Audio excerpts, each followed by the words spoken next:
इस लड्डू को देखकर कोई कह सकता है क्या कि आपने इसे बिना बेसन, बिना झारा और बिना बूंदी के बनाया है। जहां 22 जनवरी अयोध्या में भगवान श्री राम के आगमन के लिए पूरा देश तैयारियों में जुटी है, तो भला आप और हम कैसे पीछे रह सकते हैं। तो चलिए फिर मिलकर बनाते हैं श्री राम लला को भोग लगाने के लिए बहुत ही स्वादिष्ट ये लड्डू का प्रसाद। तो मुंह में जाते ही घुल जाने वाले बहुत ही स्वादिष्ट ये लड्डू बनाने के लिए मैंने यहाँ पे 1 कप ये चने की दाल ली है। अगर आप वजन में देखते हैं तो लगभग ये 200 ग्राम है।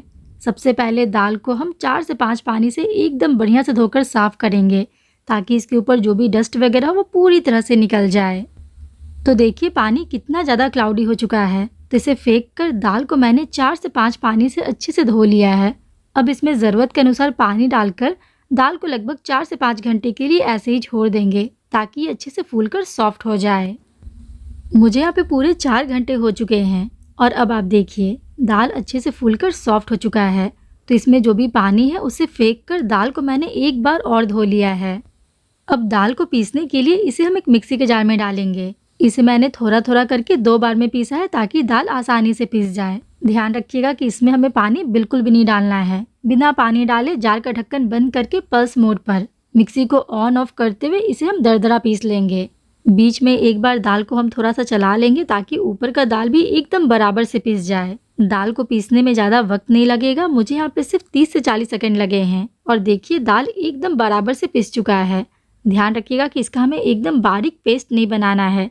देखिए दाल कितना ज़्यादा दरदरा है, इसमें आपको 2-4 दाल के खरे दाने भी दिखेंगे। तो अब इस पिसे हुए दाल को निकाल कर एक अलग प्लेट में रखेंगे और सेम प्रोसेस से ही जो बाकी का बचा हुआ दाल है ना, उसे भी पीस कर तैयार करेंगे। तो लीजिए सभी दाल को मैंने पीस लिया है। अब इसकी हम छोटी छोटी टिक्कियाँ बनाकर तैयार करेंगे। तो ऐसे थोड़ा थोड़ा सा दाल का मिश्रण लेते हुए इसकी ऐसी पतली पतली टिक्की बनाकर तैयार करेंगे। ध्यान रखिएगा कि इसकी थिकनेस को हमें ज़्यादा मोटा नहीं रखना है, नहीं तो फिर वैसे में ये अंदर तक अच्छे से सिकेंगे नहीं। तो एकदम पतली पतली ऐसे दाल के वड़े बनाकर तैयार करेंगे, ताकि ये अंदर तक एकदम बढ़िया से सिक जाए। तो देखिए सेम तरीके से ही मैंने यहाँ पे कुछ दाल की टिक्की बनाकर रख लिए हैं। अब सबसे पहले इसे हम फ्राई करेंगे। तो इसके लिए कढ़ाई को गर्म करके मैंने इसमें लगभग 3/4 कप घी को गर्म होने के लिए डाला है। आप चाहे तो इस लड्डू को तेल में भी बना सकते हैं, लेकिन घी में बने हुए लड्डू का जो टेस्ट है ना, वो और भी ज़्यादा बढ़ जाता है। थोड़ी देर में ही घी पूरी तरह से मेल्ट होकर मीडियम गर्म हो चुका है। तो अब इसमें एक एक करके टिक्की को फ्राई होने के लिए डालेंगे। ध्यान रखिएगा कि घी में जितना जगह होगा एक बार में सिर्फ उतने ही टिक्की को हमें फ्राई होने के लिए डालना है। अब गैस की फ्लेम को यहाँ पे हम मीडियम पे रखेंगे और मीडियम फ्लेम पे ही दाल के वड़े को लगभग 4 से 5 मिनट के लिए फ्राई करेंगे। लगभग 2 मिनट में ही देखिए एक तरफ से ये टिक्कियाँ हल्की से सिक चुकी हैं। तो अब एक एक करके इन सभी को हम दूसरी तरफ पलट लेंगे और मीडियम फ्लेम पे ही इसे हम 3-4 मिनट के लिए और फ्राई करेंगे, या फिर जब तक कि इसके ऊपर एक लाइट गोल्डन कलर नहीं आ जाता। तो अलट पलट कर इन टिक्कियों को मैंने लगभग 4 से 5 मिनट के लिए फ्राई किया है और देखिए दोनों साइड से इसके ऊपर एक अच्छा सा कलर आ चुका है। तो इससे ज़्यादा इसे डार्क बिल्कुल भी नहीं करेंगे और इसके ऊपर के क्रैक्स को देखकर आप समझ सकते हैं ये अंदर तक एकदम बढ़िया से सिक चुके हैं। निकाल कर इन सभी को एक अलग प्लेट में रखेंगे और बस सेम प्रोसेस से ही जो बाकी के बचे हुए दाल के वड़े हैं उन सभी को भी हम फ्राई करके तैयार करेंगे। चने की दाल के लड्डू बनाने के और भी तरीके हैं, लेकिन इस तरीके से अगर आप इस लड्डू को बनाएंगे ना, तो एक बार में ही एकदम परफेक्ट लड्डू आप बना पाएंगे। आपको इसे बनाने में बिल्कुल भी दिक्कत नहीं आएगी। तो देखिए सेम प्रोसेस से ही मैंने यहाँ पे सभी दाल की टिक्कियों को फ्राई करके तैयार कर लिया है। अब हम क्या करेंगे ना कि इसके छोटे छोटे टुकड़े करेंगे, ताकि ये जल्दी ठंडा हो जाए। और देखिए ये दाल के वड़े कितने क्रिस्पी बने हैं, अंदर तक ये अच्छे से सिके हुए हैं। बस टिक्की को बनाने वक्त ध्यान रखिएगा कि इसके थिकनेस को हमें ज़्यादा मोटा नहीं रखना है। तो देखिए एक एक करके मैंने यहाँ पे सभी टिक्कियों को तोड़ लिया है। अब इसे थोड़ी देर के लिए ऐसे ही छोड़ देंगे, ताकि ये पूरी तरह से ठंडा हो जाए। मुझे यहाँ पे लगभग 10 से 15 मिनट हो चुके हैं और अब आप इसके आवाज़ को ही सुनकर समझ सकते हैं ये कितने क्रिस्पी और करारे बने हैं। तो अब पीसने के लिए इसे हम एक मिक्सी के जार में डालेंगे। थोड़ा थोड़ा करके मैंने इसे 2 बार में पीसा है, ताकि ये आसानी से पिस जाए। अब जार का ढक्कन बंद करके इसे हम दरदरा पीस लेंगे। दाल को पीसने में ज़्यादा समय नहीं लगेगा, मुझे यहाँ पे सिर्फ आधा से 1 मिनट लगे हैं और देखिए ये पूरी तरह से तैयार है। ध्यान रखिएगा कि इसे हमें ज़्यादा दरदरा नहीं पीसना है और ना ही इसका एकदम फाइन पाउडर बनाना है। अगर ये ज़्यादा मोटा रहा तो फिर वैसे में चाशनी में इसके दाने जो है वो अच्छे से फूलेंगे नहीं और फिर लड्डू खाने में उतना टेस्टी नहीं लगेगा। तो इसे आपको थोड़ा बारीक ही रखना है। और बस सेम प्रोसेस से ही ये जो बाकी की बची हुई टिक्कियाँ हैं इसको भी पीस कर हम तैयार करेंगे। और लीजिए, बिना कोई बेसन बिना कोई झारा के लड्डू के लिए ये बारीक बूंदी बनकर पूरी तरह से तैयार है। इसके टेक्सचर को देखिए, लग रहा है ना एकदम बारीक बूंदी के जैसा। अब एक बार फिर से इसे हम हल्का सा और फ्राई करेंगे। तो ये जो कढ़ाई में बचा हुआ घी था इसे मैंने छान लिया है और जो एक्स्ट्रा घी था उसे मैंने निकाल दिया है। अभी सिर्फ इसमें हम 2 चम्मच घी का इस्तेमाल करेंगे। जैसे ही घी हल्का सा गर्म हो जाएगा, ये जो बूंदी को हमने बना कर रखा ना वो इसमें डालेंगे। गैस की फ्लेम को लो टू मीडियम पे रखेंगे और धीरे धीरे लगातार चलाते हुए इसे सिर्फ 3 से 4 मिनट के लिए भुनेंगे। वैसे तो दाल की टिक्कियों को हमने काफी अच्छे से फ्राई किया था, फिर भी अगर कोई टिक्की अंदर से कम सिकी हो तो वैसे में क्या होगा ना कि इसके एक एक दाने अब एकदम बढ़िया से सिक जाएंगे, कहीं से भी ये कच्चा नहीं रहेगा। बस ध्यान रखिएगा कि इसके कलर को हमें ज्यादा डार्क नहीं करना है, तो गैस की फ्लेम को लो या फिर लो टू मीडियम पे रखेंगे। तो धीरे धीरे लगातार चलाते हुए इसे मैंने 3-4 मिनट के लिए भून लिया है। अब ये पूरी तरह से तैयार है। इसे हमें और ज़्यादा डार्क करने की ज़रूरत बिल्कुल भी नहीं है। थोड़ी देर के लिए इसे हम साइड में रखेंगे और लड्डू के लिए चाशनी बनाकर तैयार करेंगे। तो चाशनी बनाने के लिए एक कढ़ाई में मैंने 1 कप चीनी ली है। अगर आप वज़न में देखते हैं तो लगभग ये 200 ग्राम है। अब जितना हमने चीनी लिया है सेम उसी कप से नाप कर उसका आधा इसमें हम पानी डालेंगे।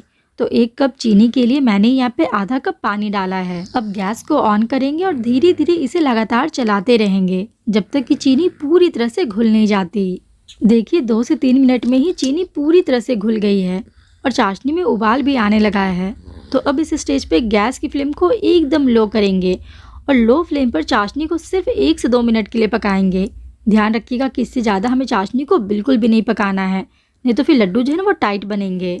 एकदम बाजार के जैसा लुक के लिए मैंने इसमें येलो और ऑरेंज फूड कलर को थोड़ा सा मिक्स करके डाला है।